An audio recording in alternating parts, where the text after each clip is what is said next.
Në dhjetor të vitit 29, kur ushtria shqiptare hyri në pallatet e pushtetit, ata gjetën diçka që nuk duhej të ekzistonte kurrë. Dosje të fshehura me kodin UM0544, të mbyllura me vula të kuqe që vetëm 3 njerëz në të gjithë vendin kishin të drejtë t'i hapnin. Por këto dosje nuk flisnin për planet ushtarake apo për armiqtë e jashtëm. Ato flisnin për diçka shumë më të frikshme, për ditën kur muri do të rrëzohej nga brenda. Për ditën kur populli do të vraponte drejt ambasadave të huaja. Për ditën kur presidenti do të duhej të zgjidhte, të shtyp me forcë apo të hapë dyrë. Këto dosje ishin shkruar në maj të vitit 29, 2 muaj para se kamioni Shkoda të shponte murin e ambasadës gjermane. Kush i shkroi këto raporte profetike? Çfarë dinin ata që ne nuk e dim? Dhe pse, menjëherë pas 2 korrikut, këto dosje u dogjën në oxhaqet e sigurimit të shtetit? Sonte, për herë të parë, 3 ish oficerë të sigurimit flasin për atë që pan në ato ditë. Ajo që do të dëgjoni do të ndryshoj gjithçka që mendonit se dinit për fundin e regjimit. Në muajin maj të vitit 29, kur sekretari i përgjithshëm i Kombeve të Bashkuara, Javier Pérez de Cuellar, zbriti në Rinas, Tirana ishte një qytet që mbante frymën. Rrugët ishin të pastra, ndërtesat të lyera me ngjyra të reja, dhe në çdo qoshe rrinin oficer civil të sigurimit që vëzhgonin çdo lëvizje. Por nën këtë fasadë e qetësisë, diçka po vlonte. Në ambientet e mbyllura të Komitetit Qendror, Ramiz Alia po lexonte raporte që e bënin të mos flinte natën. Raporte për grupe të rinj që mblidheshin në lagjet e vjetra të Tiranës dhe flisnin për Gjermaninë, për Italinë, për botën e jashtme. Raporte për familje që shisnin gjithçka që kishin për të blerë një bilet imagjinare drejt lirisë. Raporte për oficerë të sigurimit që fillonin të dyshonin nëse ky sistem mund të mbijetonte edhe një vit tjetër. Ramiz Alia ishte njeri i kujdesshëm, i trajnuar nga Enver Hoxha të mos besonte askënd, as veten. Por tani, për herë të parë në karrierën e tij, ai po përballej me një armik që nuk mund ta arrestonte, shpresën. Si mund të luftosh kundër një populli që ka vendosur të mos ketë më frikë? Në zyrën e tij të madhe në katin e tretë të Komitetit Qendror, Ramiz Alia mbante një dosje personale që askush tjetër nuk e kishte parë. Në atë dosje kishte letra të shkruara me dorë nga qytetarë të thjeshtë, letra që nuk kalonin kurrë nëpër filtrat e sigurimit. Letra që i sillte vetë, në mënyrë të fshehtë, një oficer i vjetër që e njihte nga koha e luftës.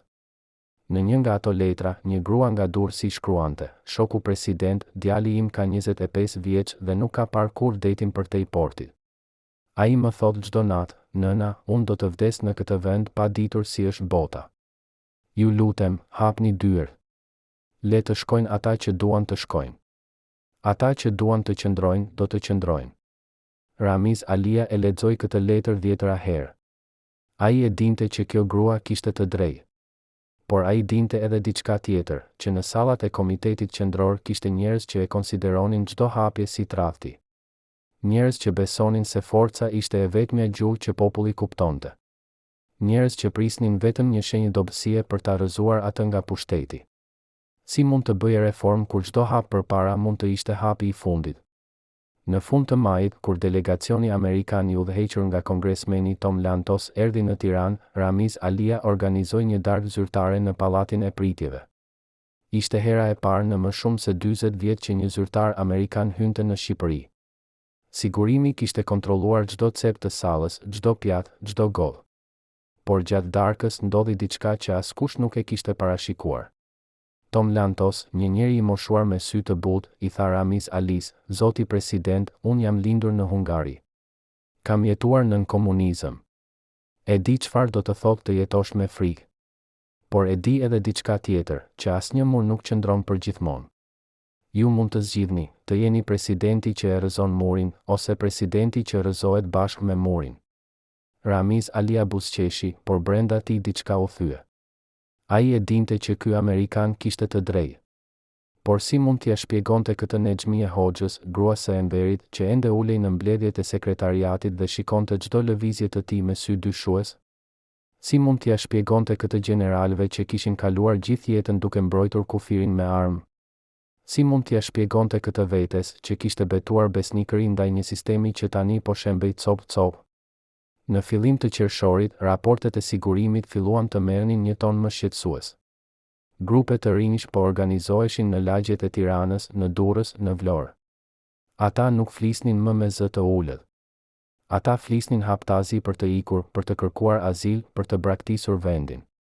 Oficerët e sigurimit I arrestonin, I mbanin disa ditë, pastaj I lironin sepse nuk kishin bërë asgjë ilegale. Por çdo ditë që kalonte, numri I tyre shtohej.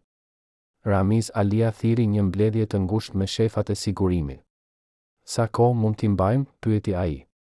Shefi I sigurimit, një njeri me mustaqe të trasha dhe sy të ftohtë, ju përgjigj, shoku president, ne mund t'i mbajmë sa të duash. Por pyetja është, çfarë do të ndodhë kur t'i lëshojmë? Ata do të kthehen më të zemëruar. Dhe çdo ditë që kalon, ata bëhen më shumë. Ramiz Alia heshti. Ai e dinte që kjo ishte e vërteta. Por ai dinte edhe diçka tjetër, që koha po mbaronte. Që diku, në një lagje të Tiranës, dikush po planifikonte diçka që do të ndryshonte gjithçka. Në natën e parë të korrikut, qielli mbi Tiranë ishte I kthjellët dhe plot yje. Familjet po shëtisnin në bulevardin, dëshmorët e kombit, fëmijët po hanin akullore dhe gjithçka dukej normale. Por në zyrat e sigurimit, oficerët po lexonin raporte që I bënin të djersiknin. Raporte për një kamion Shkoda që ishte vjedhur nga një garazh shtetëror. Raporte për grupe të rinj që po mblidheshin pranë ambasadave të huaja. Raporte për biseda të përgjuara ku flitej për ditën e madhe. Shefi I sigurimit e telefonoi Ramiz Alin në orën 23. Shoku president, diçka po ndodh. Nuk e dim saktësisht çfarë, por duhet të jemi gati. Ramiz Alia e pyeti, gati për çfarë? Përgjigjja erdhi e ngadalt, gati për gjithçka. Ramiz Alia mbylli telefonin dhe u ul në koltukun e tij të lëkurës. Ai shikoi nga dritarja drejt qytetit që flinte. Ai e dinte që kjo qetësi ishte e rreme. Që diku, në errësirën e natës, historia po përgatitej të shpërthej. Por a ishte ai gati ta pranonte atë që po vinte? Në orët e para të mëngjesit të 2 korrikut, kur dielli sapo po ngrihej mbi Tiranë, një zhurmë e tmerrshme e zgjoi qytetin. Ishte zhurma e metalit që përplaset me beton, zhurma e motorit që vrumbullon, zhurma e njerëzve që bërtasin. Kamioni Shkoda, I drejtuar nga një djalë I ri që askush nuk e njihte, kishte shpuar murin e ambasadës gjermane. Pas tij, si një val e egër, vrapuan qindra njerëz.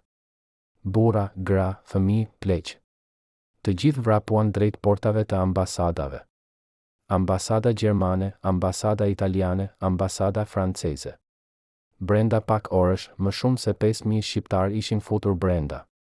Ata nuk kishin armë, nuk kishin plane, nuk kishin asgjë përveç shpresës. Ata thjesht donin të iknin. Policia e rrethoi zonën. Sigurimi zuri pozicione në çdo qoshe. Dhe në zyrën e tij, Ramiz Alia mori telefonatën që e ndryshoi jetën e tij. Shoku president, ata janë brenda. Çfarë duam të bëjmë? Kjo ishte pyetja që do ta përcaktonte historinë. Kjo ishte pyetja që do ta gjykonte atë për gjithmonë. A duhej të përdorte forcën? A duhej të dërgonte ushtrinë? A duhej të shtypte këtë revolt me gjak? Në sallën e mbledhjeve të Komitetit Qendror, gjeneralet po prisnin urdhrin. Ata kishin trupat gati. Ata kishin armët gati. Ata kishin planet gati. Njëri prej tyre, një gjeneral I vjetër me medalje në gjoks, I tha Ramiz Alis, shoku president, nëse nuk veprojmë tani, nesër do të jetë shumë vonë. Nëse I lëm të ikin, të gjithë do të duan të ikin. Dhe atëherë, çfarë do të mbetet prej nesh? Ramiz Alia e dëgjoi në heshtje. Ai e dinte që ky gjeneral kishte të drejtë nga pikpamja e logjikës së pushtetit. Por ai dinte edhe diçka tjetër, që bota po shikonte. Që televizionet perëndimore kishin kamera të fshehura. Që çdo plumb që do të shihej në të gjithë botën. Që çdo pikë gjaku do të ishte një gosht tjetër në arkivolin e regjimit. Ai kujtoi fjalët e Tom Lantosit, ju mund të zgjidhni, të jeni presidenti që e rrëzon murin, ose presidenti që rrëzohet bashkë me murin. Dhe në atë moment, Ramiz Alia mori vendimin më të rëndësishëm të jetës së tij. Ai tha, jo. Nuk do të përdorim forcën. Do t'u japim pasaporta. Do t'i lëm të shkojnë. Heshtja që ra në sallë ishte e rëndë si plumbi. Gjeneralet e shikuan me mosbesim. Nexhmi Hoxha, që ulej në një qoshe, e shikoi me një shprehje që ishte mes zemërimit dhe përbuzjes. Një nga anëtarët e sekretariatit, Manush Myftiu, u ngrit dhe tha: "Shoku president, a e kuptoni se çfarë po bëni? Ju po hapni portën e Ferit. Nesër, të gjithë do të vrapojnë drejt kufirit. Dhe ne do të mbetemi vetëm." Ramiz Alia e shikoi në sy dhe tha: "Shoku Manush, Feri nuk është jashtë. Feri është këtu, kur një popull i tërë dëshiron të ikë nga vendi i vet dhe nëse ne nuk hapim portën, ata do ta shpojnë murin. Më mirë ta hapim ne, se sa ta shpojnë ata." Ishte një logjikë e çuditshme, një logjikë që askush në atë sallë nuk e kuptoi plotësisht. Por ishte logjika e një njeriu që kishte kuptuar se koha e forcës kishte mbaruar. Që kishte kuptuar se e ardhmja nuk fitohej me plumba, por me vendime të vështira. Që kishte kuptuar se ndonjëherë humbja më e vogël është fitoria më e madhe. Në ditët që pasuan, Tirana u kthye në një skenë surreale. Autobus të mbushur me njerëz që mbanin çanta të vogla dhe fëmijë në krah nisën drejt Durrësit dhe Rinasit. Ata largoheshin nga shtëpitë e tyre, nga familjet e tyre, nga jeta e tyre. Disa qanin, disa qeshnin, disa thjesht shikonin nga dritarja me një shprehje bosh. Në rrugë, njerëzit që mbetën pasi përshëndesnin me duar, por askush nuk dinte nëse ishte një lamtumir apo një mirupafshim. Ramiz Alia qëndroi në zyrën e tij dhe nuk doli. Ai nuk donte t'i shihte ata që iknin. Ai nuk donte t'i shihte ata që mbetën. Ai thjesht donte që kjo të mbaronte. Por ai e dinte që kjo nuk do të mbaronte kurrë. Që ky ishte fillimi i fundit. Që historia e kishte gjykuar tashmë dhe tani mbetej vetëm të shkruaj vendimi final. Në 23 korrik, sekretariati i Komitetit Qendror u mblodh për të analizuar ngjarjet e fillimit të korrikut. Ramiz Alia hapi mbledhjen me një fjalim të shkurtër: "Shok, ne bëm atë që duhej bërë. Ne shpëtuam jetë. Ne shpëtuam nderin e vendit. Por tani duhet të mendojmë për të ardhmen. Sepse kjo që ndodhi nuk ishte fundi. Ishte fillimi." Nexhmi Hoxha e ndërpreu: "Fillimi i çfarë, shoku president? Fillimi i shkatërimit? Fillimi i kaosit?" Ramiz Alia e shikoi dhe tha: "Fillimi i ndryshimit." Dhe ndryshimi, shok, nuk pyet nëse jemi gati. Ai thjesht vjen. Ishte një përgjigje që nuk kënaqte askënd, por ishte e vetmja përgjigje e mundshme. Sepse në atë sallë, të gjithë e dinin se bota e vjetër kishte vdekur. Dhe bota e re ende nuk kishte lindur. Dhe ata ishin të kapur në mes, duke u përpjekur të mbjetonin në një kohë që nuk u përkiste më. Por pyetja që askush nuk e bëri me zë të lartë ishte kjo: pse Ramiz Alia e bëri këtë? Çfarë e shtyu atë të zgjedhë rrugën e paqes kur rruga e forcës ishte aq e lehtë? A ishte frika nga bota e jashtme? A ishte kuptimi se sistemi kishte dështuar? A ishte thjesht lodhja e një njeriu të vjetër që nuk donte më të shite gjak? Apo ishte diçka më e thellë, diçka që as vetë ai nuk e kuptonte plotësisht? Në dosjet e sigurimit që u dogjën pas atij korrik, thuhet se kishte një raport të fundit, të shkruar me dorë nga vetë Ramiz Alia. Në atë raport, ai shkruante: "Unë nuk jam hero. Unë nuk jam tradhtar. Unë jam thjesht një njeri që zgjodhi të mos vras." Ishte një pohim i thjesht, por i fuqishëm. Sepse në një botë ku pushteti matej me numrin e të vrarëve, zgjedhja për të mos vrarë ishte revolucionare. Ishte një revolucion i heshtur, një revolucion që nuk pati flamuj dhe himne, por që ndryshoi gjithçka. Sot, më shumë se 30 vjet pas asaj dite, Shqipëria është një vend tjetër. Kufit janë të hapur, njerëzit udhëtojnë lirshëm dhe askush nuk kujton më kohën kur të ikurit nga vendi ishte një ëndër e pamundur. Por ata që ishin atje, ata që e jetuan atë ditë, ata që pan kamionin duke shpuar murin, ata nuk e harrojnë kurrë. Sepse ajo ditë nuk ishte thjesht një ngjarje historike. Ishte dita kur frika u thye. Ishte dita kur shpresa fitoi. Ishte dita kur një popull i tërë tha: "Mjaft." Dhe ishte dita kur një president, i rrethuar nga gjeneral që kërkonin gjak, zgjodhi të hapë dyrë. Historia do ta gjykojë Ramiz Alin për shumë gjëra. Por për atë ditë, për atë vendim, ai meritoi diçka që pak udhëheqës e meritojnë: respektin e atyre që shpëtoi. "Deri në çastin e fundit besova se do të shpëtonim", thot një ish oficer i gardës personale të Ramiz Alis, duart ende duke i rrahur pas 35 vjetësh. Çfarë dinte ky njeri që ne nuk e dim? Këtë mbrëmje, 3 ish antar të rrethit të brendshëm të sigurimit flasin për herë të parë për sekretet që i kanë mbajtur dekada të tëra. Zbulimi i tyre do të ndryshojë gjithçka që mendoni se dini për ditët e fundit të regjimit. Ky oficer, që e quajmë Agim për të mbrojtur identitetin e tij, ishte njëri nga 12 njerëzit që dinin gjithçka për Ramiz Alin, çdo takim sekret, çdo bisedë private, çdo dyshim që e mbante zgjuar natën. Ai ishte atje në mëngjesin e 2 korrikut, kur presidenti mori vendimin që do ta ndryshonte historinë.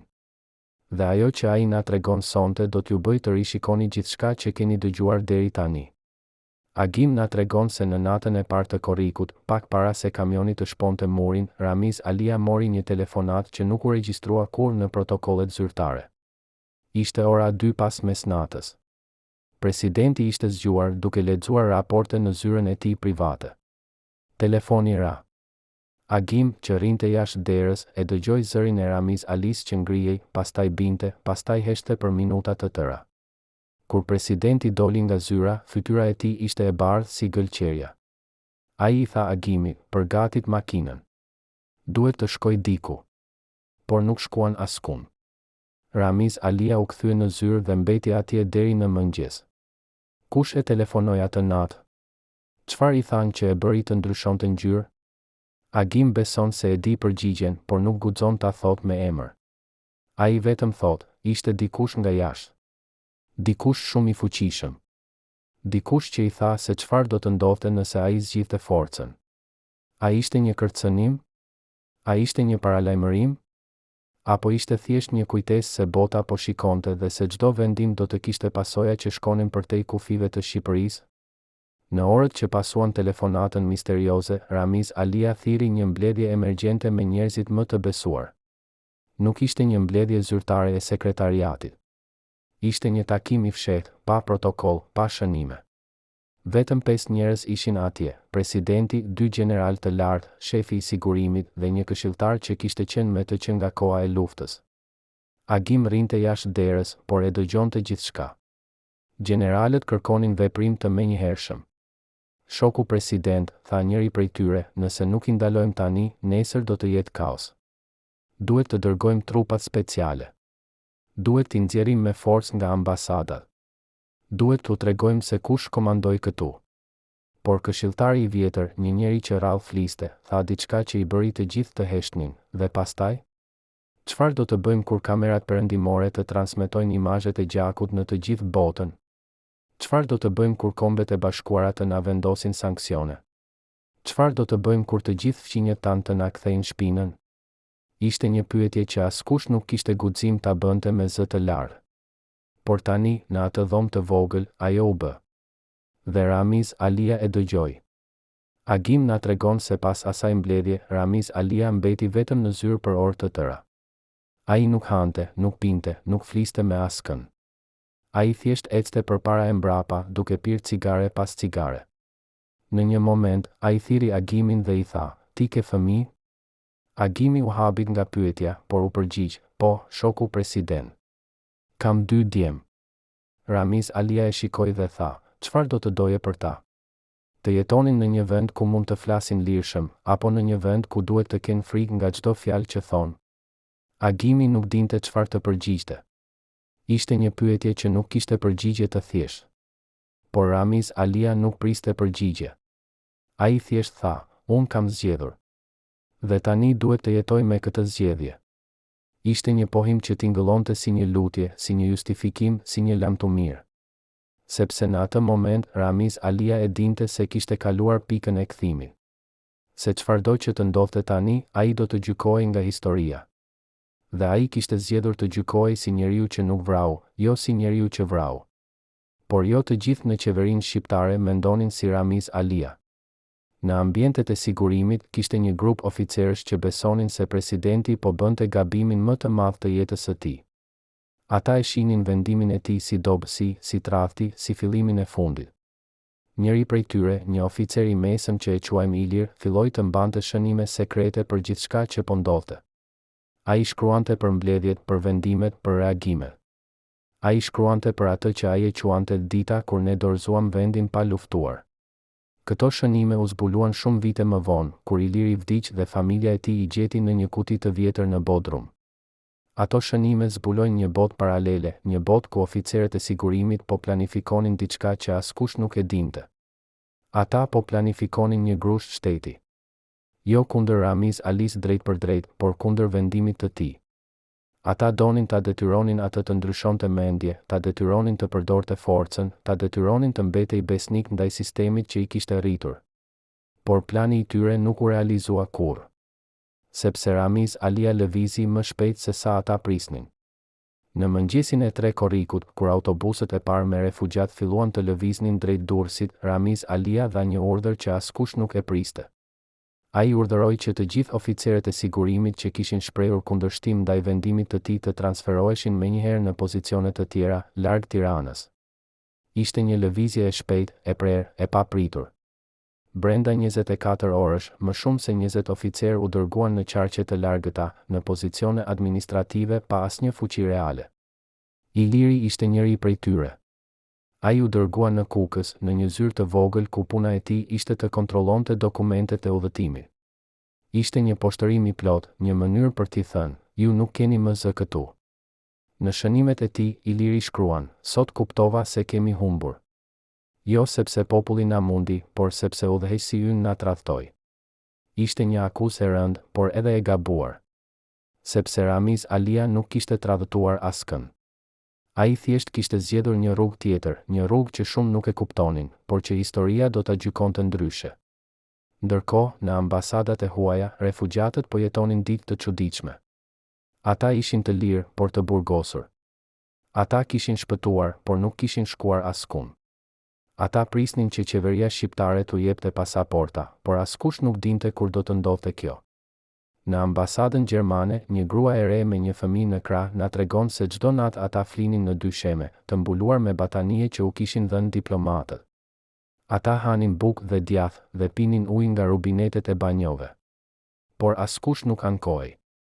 Sepse ata e dinin se ishin më mirë atje në atë dysheme të ftohtë se sa jashtë në rrugët e Tiranës ku policia dhe sigurimi i prisnin. Kjo grua, që e quajmë Lule, thot se çdo mëngjes ata zgjohen me shpresën se sot do të ishte dita. Dita kur do t'u jepeshin pasaportat. Dita kur do të hipnin në autobus. Dita kur do të largoheshin përgjithmonë. Por ditët kalonin dhe asgjë nuk ndodhte. Derisa një mëngjes në 5 korrik, një zyrtar shqiptar hyri në ambasadë dhe tha, përgatituni. Nesër do të fillojmë të lëshojmë pasaportat. Lajmi u përhap si zjarr. Brenda pak orësh, të gjithë refugjatët e dinin. Ata filluan të përgatiten, të mblidhnin gjërat e tyre të pakta, të planifikonin se çfarë do të bënin kur të arrinin në Gjermani, në Itali, në Francë. Por kishte edhe një ndjenjë tjetër, një ndjenjë që askush nuk e priste, trishtim. Sepse ata po largoheshin nga vendi i tyre, nga familjet e tyre, nga gjithçka që njihnin. Lule thot se atë natë shumë njerëz qanë. Jo nga gëzimi, por nga dhimbja. Sepse të ikësh nuk është kurrë e lehtë, edhe kur e bën me vullnetin tënd. Është një lloj vdekjeje, një lloj lamtumire që nuk ka kthim. Dhe ata e dinin se kur të kalonin atë kufi, nuk do të mund të ktheheshin më. Se Shqipëria që po linin pas do të ishte një kujtesë, një ëndër, një vend që ekzistonte vetëm në mendje. A ishte kjo çmimi i lirisë? A ishte kjo çmimi i shpresës? Apo ishte thjesht çmimi i jetesës në një botë ku zgjedhjet nuk janë kurrë të lehta? Në të njëjtën kohë, në Tiranë, Ramiz Alia po përballej me një krizë tjetër. Anëtarët e sekretariatit po kërkonin një mbledhje urgjente për të diskutuar pasojat e vendimit të tij. Ata donin shpjegime. Ata donin të dinin pse ai kishte vepruar pa i konsultuar plotësisht. Ata donin të dinin çfarë do të ndodhte tani që dera ishte hapur. Mbledhja u mbajt në 23 korrik, siç e dim nga protokollet zyrtare. Por ajo që nuk e dim është se çfarë u tha në atë mbledhje. Protokollet janë të shkurtra, të thatë, të paplotë. Ato thonë vetëm se u diskutua situata aktuale dhe u morën vendime për hapat e ardhshëm. Por Agim, oficeri i gardës, na tregon një version tjetër. Ai thotë se ajo mbledhje ishte një betejë. Se Nexhmije Hoxha e akuzoi Ramiz Alin për tradhti. Se generalët kërkuan dorëheqjen e tij. Se kishte momente kur dukej se gjithçka do të shpërthente në kaos. Por Ramiz Alia nuk u tërhoq. Ai u ngrit dhe tha, shok, unë nuk kam tradhtuar askën. Unë kam shpëtuar këtë vend nga një tragjedi. Dhe nëse ju nuk e kuptoni këtë, historia do ta kuptoj. Ishte një deklaratë e guximshme, por edhe e rrezikshme. Sepse në atë sallë kishte njerëz që nuk besonin në histori. Ata besonin në pushtet, në kontroll, në forcë. Dhe ata e shihnin Ramiz Alin si një njeri që kishte humbur të tre. Por kishte edhe të tjerë, më të rinj, më pragmatik, që e kuptonin se bota po ndryshonte. Që e kuptonin se Shqipëria nuk mund të qëndronte e izoluar përgjithmonë. Që e kuptonin se ndryshimi ishte i pashmangshëm dhe se pyetja nuk ishte nëse do të ndodhte, por si do të ndodhte. Njëri prej tyre ishte Fatos Nano, një ekonomist i ri që Ramiz Alia e kishte emëruar kryeministër pak kohë më parë. Nano u ngrit dhe tha, shok, ne mund të diskutojmë gjatë për atë që ndodhi. Por pyetja është, çfarë do të bëjmë tani? Sepse njerëzit po ikin. Dhe nëse ne nuk ofrojmë një alternativë, ata do të vazhdojnë të ikin derisa të mos mbetet më askush. Ishte një pyetje që askush nuk kishte përgjigje. Sepse alternativa kërkonte reforma dhe reformat kërkonin guxim. Dhe guximi në atë sallë ishte një mall i rrallë. Por ndërsa politikanët debatuan, populli veproi. Në ditët që pasuan, mijëra shqiptar të tjerë u përpoqën të iknin. Disa shkuan në ambasada, disa u përpoqën të kalonin kufirin në këmbë, disa ndërtuan varka të vogla dhe u nisën drejt Italisë. Ishte një eksod që askush nuk e kishte parashikuar, një lëvizje masive që tregonte se diçka thelbësore kishte ndryshuar në shpirtin e popullit shqiptar. Ata nuk kishin më frikë. Ata nuk besonin më në premtimet e regjimit. Ata thjesht donin të jetonin në një vend ku mund të zgjidheshin, ku mund të flisnin, ku mund të ëndërronin. Dhe nëse Shqipëria nuk mund t'u jepte këtë, ata do të kërkonin diku tjetër. Ishte një mesazh i qartë, i fuqishëm, i pakthyeshëm. Dhe Ramiz Alia e dëgjoi atë mesazh. Ai e dëgjoi në heshtjen e rrugëve të Tiranës, në sytë e njerëzve që mbetën, në raportet që vinin çdo ditë nga sigurimi. Ai e dëgjoi dhe e kuptoi se koha e tij po mbaronte. Se sistemi që ai kishte shërbyer gjithë jetën po vdiste. Dhe se ai, si udhëheqës, kishte vetëm një zgjedhje, të vdiste me dinjitet ose të vdiste me turp. Në fund të korrikut, kur valët e para të refugjatëve kishin arritur në Gjermani dhe Itali, mediat perëndimore filluan të transmetonin historitë e tyre. Ishin histori të dhimbshme, por edhe të shpresëdhënëse. Histori për familje që kishin lënë gjithçka pas për një shans në liri. Histori për njerëz që kishin jetuar në frikë për dekada dhe tani, për herë të parë, po flisnin lirshëm. Histori për një vend të vogël në Ballkan që po kalonte një transformim që askush nuk e kishte imagjinuar. Dhe në qendër të këtyre historive ishte një pyetje, pse Ramiz Alia e lejoi këtë? Pse ai nuk përdori forcën? Pse ai zgjodhi të hapë dyert kur mund të kishte mbyllur muret? Gazetarët perëndimor u përpoqën ta intervistuan, por ai refuzoi. Ai nuk donte të fliste. Ai nuk donte të shpjegonte. Ai thjesht donte që kjo të mbaronte. Por historia nuk mbarohet kurrë. Ajo vazhdon, edhe kur ne nuk jemi më atje për ta parë. Dhe historia e Ramiz Alis, historia e dy korrikut, historia e ditës kur muri u rrëzua pa gjak, do të vazhdojë të tregohet për breza të tërë. Sot, kur shikojmë prapa në atë ditë, ne shohim një moment kthese. Një moment kur një njeri i rrethuar nga presione, nga kërcënime, nga frikë, zgjodhi të bëjë gjën e drejtë. Jo sepse ishte hero, por sepse ishte njeri. Jo sepse donte lavdi, por sepse donte paqe. Jo sepse besonte në demokraci, por sepse nuk besonte në gjak. Dhe kjo zgjedhje e thjesht por e fuqishme, e shpëtoi Shqipërinë nga një tragjedi që do të kishte lënë plag për breza. A e kuptoi Ramiz Alia plotësisht atë që po bënte? Ndoshta jo. A e dinte ai se do të gjykohej nga historia? Ndoshta po. Por në atë moment, në atë ditë, ai bëri atë që mendoi se ishte e drejtë. Dhe ndonjëherë, kjo është gjithçka që mund të kërkojmë nga një udhëheqës, jo perfeksion, por humanitet. Jo guxim absolut, por guxim të mjaftueshëm. Jo vizion të qartë, por vullnet për të mos dëmtuar. Dhe për këtë, pavarësisht nga gjithçka tjetër, Ramiz Alia meriton të kujtohet jo si diktatori që ra, por si njeriu që zgjodhi të mos vrasë. Në pallatin e Ramiz Alis ekzistonin tunele dhe bunker që as arkitektët zyrtar nuk i njohin edhe sot. Kush i ndërtoi në fshehtësi? Ku çonin këto tunele? Dhe pse në ditët e fundit para 2 korrikut, Elena Ceaușescu jo, gabim pse vetë Ramiz Alia kontrollonte personalisht këto rrugë evakuimi çdo natë? Garda personale ka mbajtur këto sekrete për më shumë se 3 dekada, por sot flasin për herë të parë. Agim, oficeri që na tregoi për telefonatën misterioze, na çon tani në një botë që askush nuk e ka parë, botën nëntoksore të pushtetit shqiptar. Ai na tregon se në muajin qershor të vitit 29, Ramiz Alia filloi të bënte diçka të çuditshme. Çdo natë, pas orës 23, ai zbriste në bodrumin e pallatit dhe ecte nëpër tunele që shkonin deri në pika të ndryshme të Tiranës. Kishte një tunel që çonte drejt ambasadës ruse, një tjetër që çonte drejt Ministrisë së Mbrojtjes dhe një të tretë që çonte drejt një shtëpie private në periferi, ku thuaj se mbaheshin takime sekrete me emisar të huaj. Por pse Ramiz Alia i kontrollonte këto tunele çdo natë? Apo përgatitej për të ikur? Apo planifikonte një operacion sekret? Apo thjesht po sigurohej se, nëse gjithçka shpërthente, ai do të kishte një rrugë shpëtimi? Agim na tregon se në njërin nga ato net, ai e shoqëroi presidentin në një nga këto inspektime. Ata zbritën nëpër shkallë të lagura, nëpër korridore të errëta të ndriçuara vetëm nga llamba të dobëta. Muret ishin të mbuluar me myshk, ajri ishte i rëndë dhe i lagësht, dhe çdo hap bënte jehon si në një kishë të braktisur. Ramiz Alia nuk fliste. Ai thjesht ecte, duke prekur muret me dorë, duke kontrolluar dyert e blinduara, duke numëruar hapat.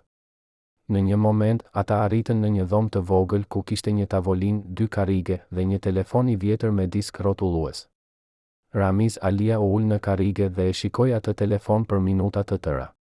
Pastaj tha, më shumë për veten se sa për Agimin, nga ky telefon në vitin 27, Enveri urdhëroi ekzekutimin e 15 gjeneralëve që ai mendonte se po komplotonin kundër tij. Asnjë prej tyre nuk ishte fajtor. Por ai nuk priste prova. Ai thjesht urdhëroi dhe ata u zhdukën.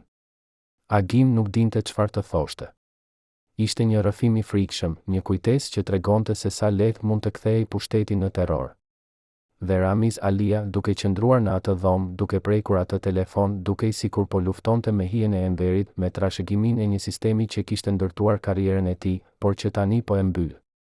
Por tunelet nuk ishin vetëm rrugë shpëtimi. Ato ishin edhe vende ku ruhen sekrete. Agim na tregon se në një nga dhomat më të thella, kishte një arkiv që askush nuk e kishte parë përveç një grupi shumë të vogël njerëzish. Atje ruheshin dosje me kodin UM0544, dosjet që përmendëm në fillim. Por kishte edhe dosje të tjera, dosje pa kod, dosje që thjesht kishin emra të shkruar me shkronja të kuqe.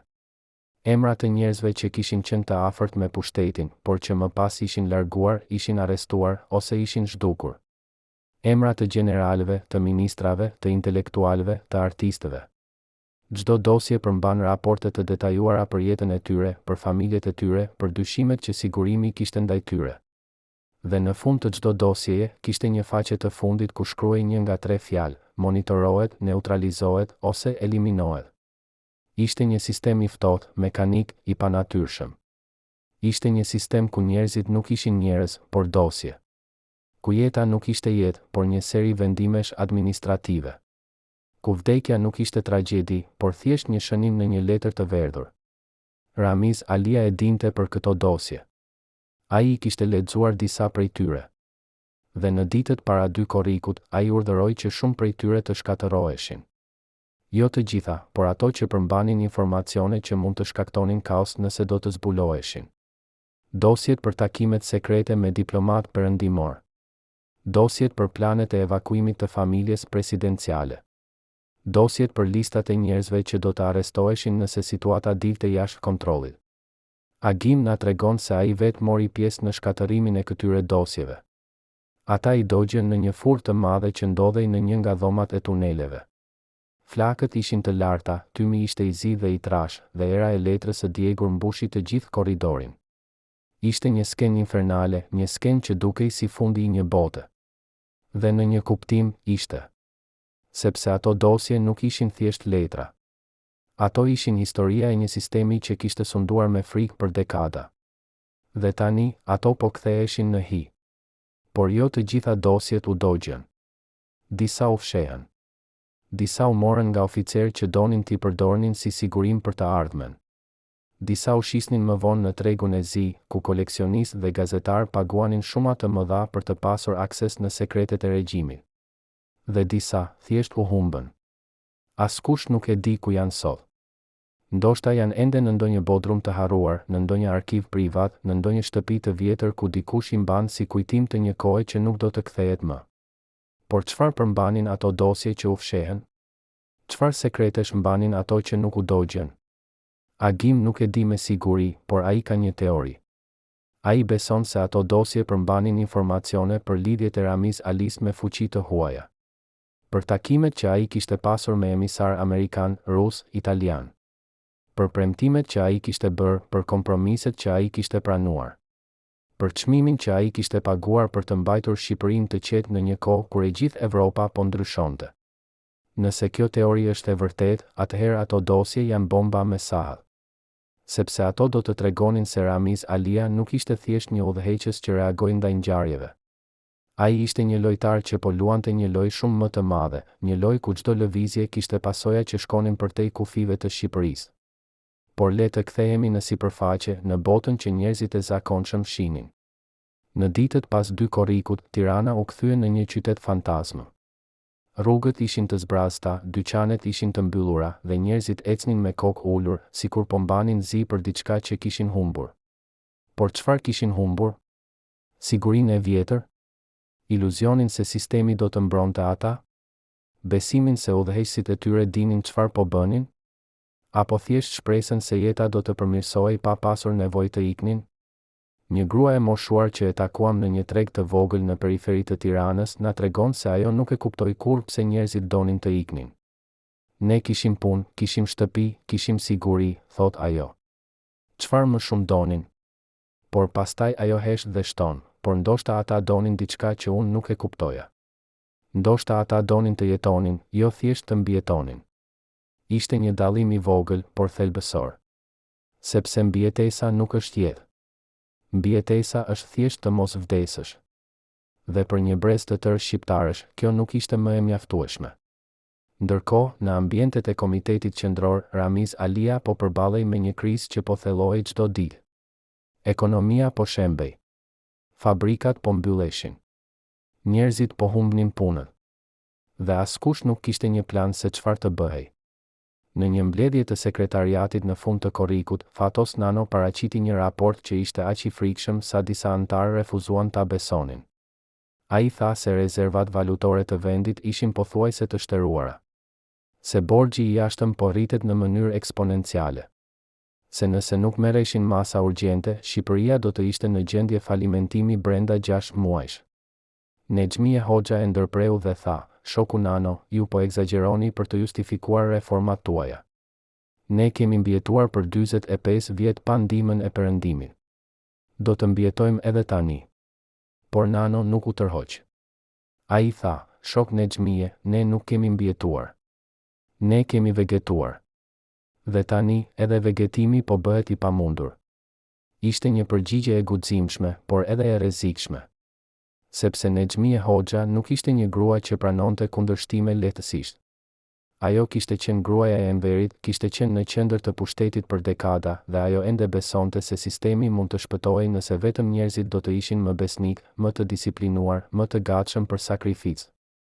Por Ramiz Alia e dinte se Nano kishte të drejtë. Ai e dinte se sistemi nuk mund të shpëtohej. Ai e dinte se ndryshimi ishte i pashmangshëm. Por ai nuk e dinte si ta menaxhonte atë ndryshim pa shkaktuar kaos. Ai nuk e dinte si të hapte ekonominë pa humbur kontrollin politik. Ai nuk e dinte si të lejonte lirinë pa rrezikuar shpërbërjen. Ishte një ekuilibër i pamundur, një ekuacion pa zgjidhje. Dhe çdo ditë që kalonte, ai ndjente se po humbisnin kohë, se dritarja e mundësisë po mbyllej, se shansi për një tranzicion të qetë po zhdukej. Në një moment, ai thiri Agimin dhe i tha: "Ti mendon se unë jam një hero apo një tradhtar?"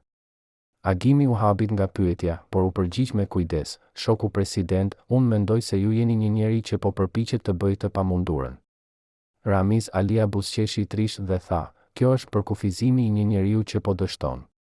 Por ndërsa Ramiz Alia luftonte me dyshimet e tij, populli po lëvizte përpara. Në gusht të vitit 29, një delegacion kongresional amerikan i udhëhequr nga senatori Denis DeConcini erdhi në Tiranë. Ishte një vizitë që kishte për qëllim të vlerësonte situatën dhe të shihte nëse Shtetet e Bashkuara mund të ofronin ndihmë. Ramiz Alia i priti me një darkë zyrtare, por atmosfera ishte e ndryshme nga ajo e majit. Tani, kishte më pak formalitet, më shumë sinqeritet. Senatori DeConcini i tha Ramiz Alis, zoti president, bota po ndryshon. Shqipëria nuk mund të qëndrojë jashtë këtij ndryshimi. Ju keni bërë një hap të guximshëm duke lejuar njerëzit të largohen.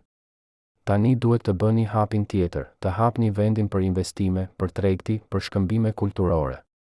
Ramiz Alia e dëgjoi me vëmendje, por ai e dinte se çdo hap që ai do të bënte do të takojë me rezistencë nga brenda. Ai e dinte se kishte forca që donin ta rrëzonin, që prisnin vetëm një shenjë dobësie për të vepruar. Ai e dinte se çdo reformë që ai do të propozonte do të interpretohej si tradhti nga ata që besonin se sistemi duhej të mbrojej me çdo çmim. Por kishte edhe një tjetër presion, një presion që vinte nga jashtë. Në shtator të vitit 29, Muhamet Kaplani, ministri i jashtëm, i raportoi Ramiz Alis se Kombet e Bashkuara po diskutonin mundësinë e vendosjes së sanksioneve ndaj Shqipërisë nëse situata e të drejtave të njerëzit nuk përmirësohej. Ishte një kërcënim i qartë, një paralajmërim se bota po shikonte dhe se çdo veprim i dhunshëm do të kishte pasoja të rënda. Ramiz Alia e dinte se ai nuk kishte shumë hapësirë për manovrim. Ai ishte i kapur mes dy zjarresh, presioni nga brenda për të mbajtur linjën e fortë dhe presioni nga jashtë për të bërë reforma. Dhe në mes të këtyre dy presioneve, ai po përpiqej të gjente një rrugë që do të shpëtonte vendin nga kaosi, por që gjithashtu do ta shpëtonte atë nga gjykimi i historisë. Ishte një detyrë e pamundur, por ai nuk kishte zgjedhje tjetër veç se ta provonte. Në tetor të vitit 21, më shumë se një vit pas ngjarjeve të dy korrikut, ambasada amerikane u hap zyrtarisht në Tiranë. Ishte një moment historik, një shenjë se Shqipëria po dilte nga izolimi. Ambasadori William Ryerson dhe zëvendësi i tij, Chris Hill, erdhën me një mision të qartë, të ndihmonin Shqipërinë në tranzicionin drejt demokracisë dhe ekonomisë së tregut. Por ata gjetën një vend që ishte në kaos. Ekonomia po shembej, sistemi politik po çoroditej dhe njerëzit po humbisnin besimin se gjërat do të përmirësoheshin. Ryerson takoi Ramiz Alin dhe i tha, zoti president, ju keni bërë një punë të jashtëzakonshme duke shmangur dhunën. Por tani duhet të bëni më shumë. Duhet të krijoni institucione demokratike, të lejoni shumëpartinë, të garantoni lirinë e shtypit. Ramiz Alia e dëgjoi, por ai e dinte se këto reforma do të thothin fundin e sistemit që ai kishte shërbyer gjithë jetën. Ai e dinte se çdo hap drejt demokracisë do të ishte një hap drejt fundit të karrierës së tij. Por ai e dinte edhe diçka tjetër, se nëse ai nuk i bënte këto reforma, dikush tjetër do t'i bënte, dhe atëherë ai do të mbetej në histori jo si reformatori, por si pengesa. Dhe kështu, në muajt që pasuan, Ramiz Alia filloi të bëjë atë që askush nuk e kishte imagjinuar. Ai filloi të çmontonte sistemin nga brenda. Ai lejoi krijimin e partive të reja politike. Ai lejoi gazetat e pavarura. Ai lejoi protestat publike. Ishte një proces i dhimbshëm, i ngadalt, i mbushur me gabime dhe hezitim. Por ishte një proces që po ndodhte. Dhe çdo ditë që kalonte, Shqipëria po bëhej pak më e lirë, pak më e hapur, pak më normale. Njerëzit që kishin ikur në korrik po shikonin nga jashtë dhe po pyesnin veten, a duhet të kthehem? A ka shpresë për këtë vend? Apo është shumë vonë? Dhe përgjigjja, si gjithmonë, nuk ishte e thjeshtë. Sepse shpresa nuk është një gjë që vjen menjëherë. Ajo ndërtohet ngadalë, me veprime të vogla, me vendime të vështira, me sakrificë dhe durim. Dhe Ramiz Alia, pavarësisht nga të gjitha gabimet e tij, po kontribuonte në ndërtimin e asaj shprese. Por le të mos harrojmë se çdo reformë ka një çmim. Dhe çmimi që Ramiz Alia pagoi ishte i lartë. Ai humbi mbështetjen e shumë prej shokëve të tij të vjetër. Ai u akuzua për tradhti nga ata që kishin qenë më të afërmit me të. Ai u bë objekti i urrejtjes së atyre që besonin se ai kishte shitur vendin për miratimin e perëndimit. Dhe në fund, ai humbi pushtetin. Por a ishte kjo një dështim? Apo ishte një lloj fitoreje? Sepse ai arriti atë që pak udhëheqës arrin, ai e la vendin në një gjendje më të mirë se sa i gjeti. Ai e shpëtoi Shqipërinë nga një luftë civile që mund të kishte vrarë mijëra. Ai hapi dyert për një të ardhme që, edhe pse e pasigurt, ishte më e ndritshme se e kaluara. Dhe për këtë, pavarësisht nga gjithçka tjetër, ai meriton një vend në histori jo si diktatori që ra, por si njeriu që zgjodhi të mos vras, që zgjodhi të hap dyert, që zgjodhi të besoj se ndryshimi ishte i mundur. Sot, kur ecim nëpër rrugët e Tiranës, ne shohim një qytet që është krejtësisht i ndryshëm nga ai i vitit 29. Ka kafene të hapura, ka dyqane moderne, ka njerëz që flasin lirshëm për politikë, për ekonomi, për të ardhmen. Por nëse dëgjojmë me kujdes, ende mund të dëgjojmë jehonën e asaj dite, dita e 2 korrikut, dita kur muri u rrëzua, dita kur frika u thye, dita kur një popull i tërë tha, mjaft. Dhe nëse shikojmë me kujdes, ende mund të shohim gjurmët e atyre tunelave, të atyre bunkerve, të atyre dhomave sekrete ku ruhen dosjet që askush nuk i ka lexuar. Ato janë atje, nën këmbët tona, duke pritur të zbulohen, duke pritur të tregojnë historinë e plodh. Sepse historia nuk është kurrë e plodh. Ajo është gjithmonë në proces, gjithmonë duke u shkruar, gjithmonë duke na sfiduar të pyesim, të kërkojmë, të kuptojmë. Dhe pyetja që ne duhet të bëjmë sot është kjo: çfarë mësimesh mund të nxjerrim nga ajo ditë? Çfarë mund të mësojmë nga vendimi i Ramiz Alis? Çfarë mund të mësojmë nga guximi i atyre që vrapuan drejt ambasadave? Çfarë mund të mësojmë nga dhimbja e atyre që mbetën pas? Për herë të parë në 35 vjet, njeriu që ishte përgjegjës për sigurinë personale të Ramiz Alis pranon të flasë përpara kamerave. Ajo që na tregon për javët e fundit të regjimit do të rrëzoj gjithçka që mendoni se dini. Nga bisedat private mes Ramiz Alis dhe bashkëshortes së tij, te planet e dëshpëruara për arratisje, te momenti kur ai kuptoi se gjithçka kishte mbaruar. Një dëshmi ekskluzive që do t'ju mbaj me frymën pezull. Ky oficer, që e quajmë Petrit për të mbrojtur identitetin e tij, ishte njëri nga 3 njerëzit që kishin akses të plotë në jetën private të presidentit. Ai ishte atje në dhjetor të vitit 29, kur Ramiz Alia mori vendimin final që do ta largonte nga pushteti. Ai ishte atje kur presidenti thiri familjen dhe u tha, përgatituni. Koha jon ka mbaruar. Ai ishte atje kur Ramiz Alia shkroi letrën e fundit, një letër që askush nuk e ka lexuar, një letër që u doq menjëherë pas shkrimit. Çfarë shkruante në atë letër? Kujt i drejtohej? Dhe pse Ramiz Alia vendosi ta shkatëronte në vend që ta linte si testament për historinë? Petrit na tregon se në muajt pas hapjes së ambasadave, Ramiz Alia filloi të ndryshonte. Ai nuk flinte më shumë se 4 orë në natë. Ai nuk hante rregullisht. Ai kishte humbur peshë, fytyra e tij ishte bërë e verdhë dhe duart i dridheshin kur mbante cigaren. Mjekët e tij personal i rekomanduan pushim, por ai refuzoi. Si mund të pushoj, u tha ai atyre, kur vendi po shembet? Por çfarë e shqetësonte më shumë Ramiz Alin nuk ishte gjendja e vendit. Ishte diçka më personale, më e thellë. Ishte frika se ai do të gjykohej nga historia si njeriu që tradhtoi idealin komunist.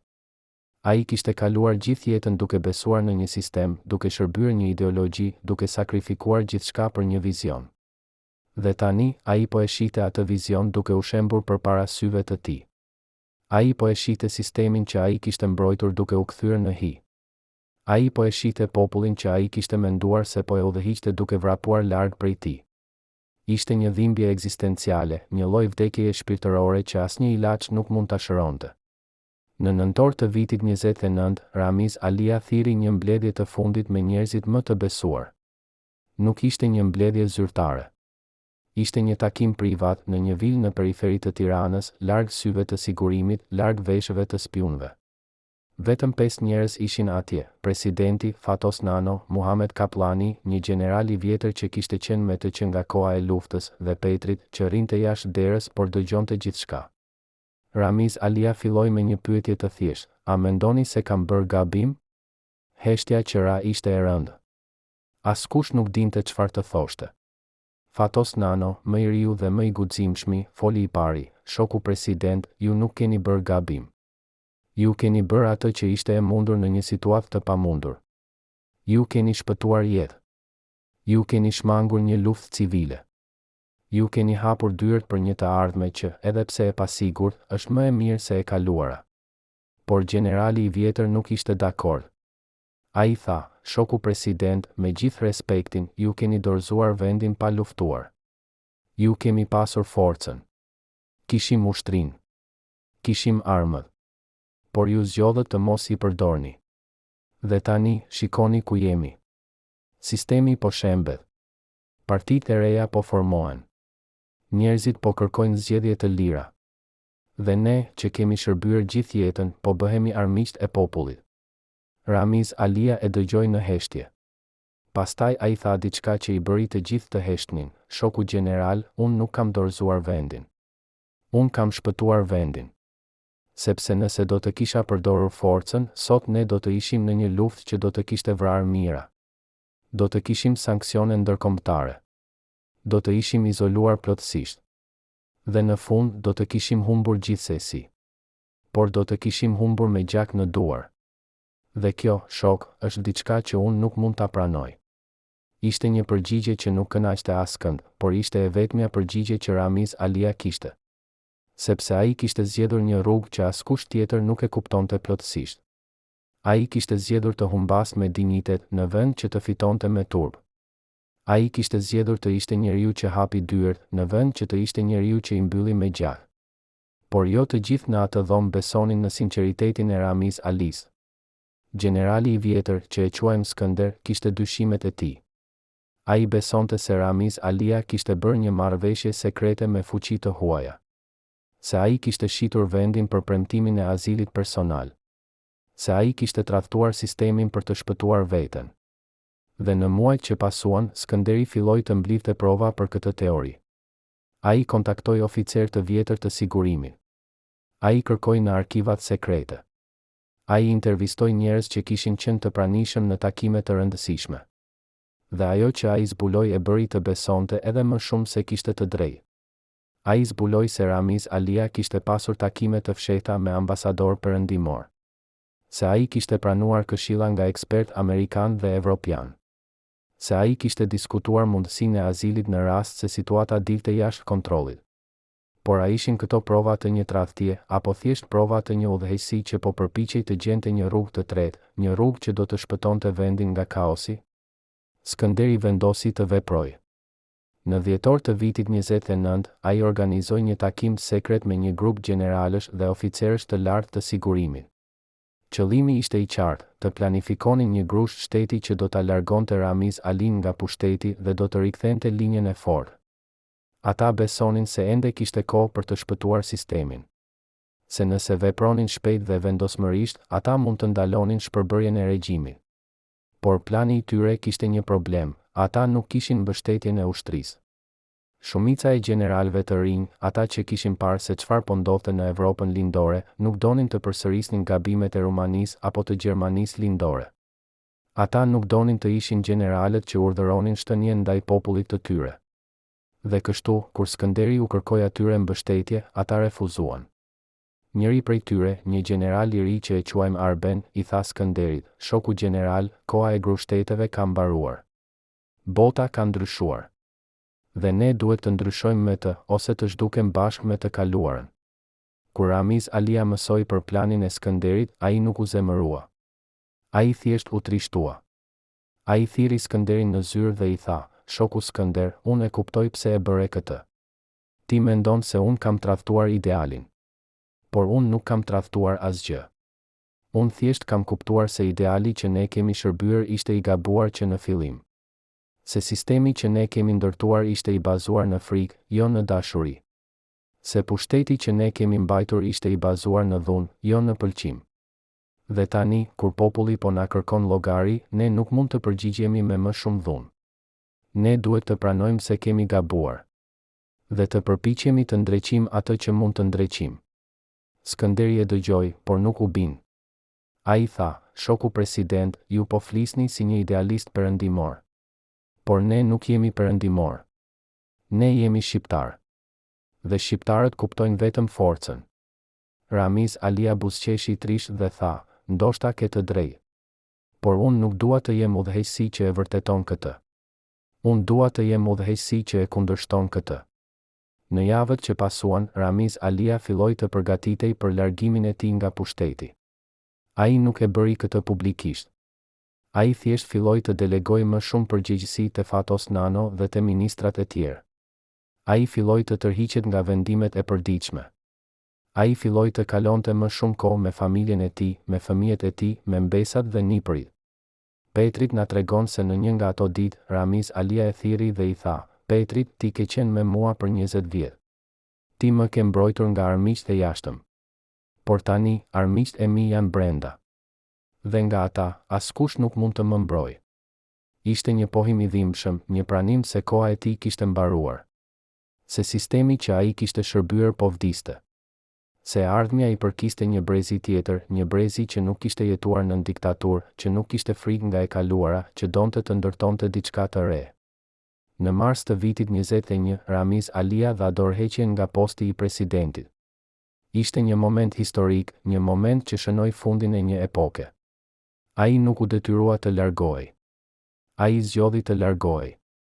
Ai zgjodhi të hapte rrugën për zgjedhje të lira, për shumë parti, për demokraci.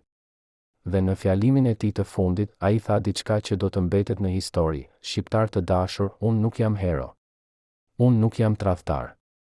Unë jam thjesht një njeri që zgjodhi të mos vras. Që zgjodhi të hap dyert në vend që t'i mbyll me gjak. Që zgjodhi të besoj se ndryshimi ishte i mundur. Historia do të më gjykojë. Por unë jam i qetë me ndërgjegjen time. Sepse unë e di se bëra atë që mendova se ishte e drejtë. Dhe kjo, për mua, është e mjaftueshme." Ishte një fjalim i thjeshtë, por i fuqishëm. Ishte një fjalim që nuk kërkonte falje, por as nuk kërkonte lavdërim. Ishte thjesht një pohim i së vërtetës, siç e shihte ai. Por çfarë ndodhi me Ramiz Alin pas largimit nga pushteti? Ai nuk u arratis. Ai nuk kërkoi azil. Ai mbeti në Shqipëri duke jetuar një jetë të qetë, larg reflektorëve. Ai u gjykua më vonë për disa vendime që kishte marrë gjatë kohës së tij në pushtet, por u lirua për arsye shëndetësore. Ai jetoi vitet e fundit të jetës së tij duke lexuar, duke shkruar kujtime, duke takuar miq të vjetër. Dhe kur rruga e tij arriti në fund, ai e la këtë botë pa bujë, pa ceremoni të mëdha, pa tituj madhështor. Por ai la diçka më të rëndësishme, një trashëgimi të një vendimi që shpëtoi jetë. Një trashëgimi të një momenti kur një njeri zgjodhi paqen mbi forcën. Një trashëgimi të një dite kur dyert u hapën dhe frika u thye. Sot, më shumë se 30 vjet pas asaj dite, Shqipëria është një vend krejtësisht i ndryshëm. Kufit janë të hapur. Njerëzit udhëtojnë lirshëm. Demokracia, edhe pse e papërsosur, funksionon. Ekonomia, edhe pse me probleme, është e hapur. Dhe askush nuk kujton më kohën kur të ikurit nga vendi ishte një ëndër e pamundur. Por ata që ishin atje, ata që e jetuan atë ditë, ata që pan kamionin duke shpuar murin, ata nuk e harrojnë kurrë. Sepse ajo ditë nuk ishte thjesht një ngjarje historike. Ishte dita kur një popull i tërë tha, mjaft. Ishte dita kur shpresa fitoi mbi frikën. Ishte dita kur një president, i rrethuar nga gjeneral që kërkonin veprim të ashpër, zgjodhi të hapë dyert. Dhe ishte dita kur historia e Shqipërisë mori një drejtim të ri, një drejtim që, edhe pse i vështirë, ishte më i ndritshëm se e kaluara. Por le të mos idealizojmë shumë. Vendimi i Ramiz Alis nuk ishte perfekt. Ai nuk zgjidhi të gjitha problemet. Ai nuk krijoi një demokraci të përsosur. Ai nuk eliminoi korrupsionin, varfërinë apo padrejtësinë. Por ai bëri diçka që pak udhëheqës arrin, ai shmangoi një tragjedi. Ai shpëtoi Shqipërinë nga një luftë civile që mund të kishte shkatëruar vendin për breza. Ai hapi dyert për një të ardhme që, edhe pse e pasigurt, ishte e mundshme. Dhe për këtë, pavarësisht nga të gjitha gabimet e tij, ai meriton një vend në histori jo si diktatori që ra, por si njeriu që zgjodhi të mos vras. Por mbetet një pyetje që askush nuk e ka përgjigjur plotësisht: çfarë e shtyu vërtet Ramiz Alin të marrë atë vendim? A ishte frika nga reagimi ndërkombëtar? A ishte kuptimi se sistemi kishte dështuar? A ishte thjesht lodhja e një njeriu të vjetër që nuk donte më të shite gjak? Apo ishte diçka më e thellë, diçka që as vet ai nuk e kuptonte plotësisht? Në dosjet e sigurimit që u dogjën pas atij korrik, thuhet se kishte një raport të fundit, të shkruar me dorë nga vetë Ramiz Alia. Në atë raport, ai shkruante: "Unë nuk jam hero. Unë nuk jam tradhtar. Unë jam thjesht një njeri që zgjodhi të mos vras." Por a ishte kjo e gjithë e vërteta? Apo kishte diçka më shumë, diçka që ai nuk e tha kur, diçka që mbeti e varrosur bashkë me të? Ndoshta kur nuk do ta dim përgjigjen e plotë. Ndoshta disa sekrete janë të destinuara të mbeten sekrete. Por ajo që ne dim me siguri është kjo: në 2 korrik të vitit 29, një njeri u përball me zgjedhjen më të vështirë të jetës së tij. Ai mund të kishte zgjedhur forcën. Ai mund të kishte zgjedhur dhunën.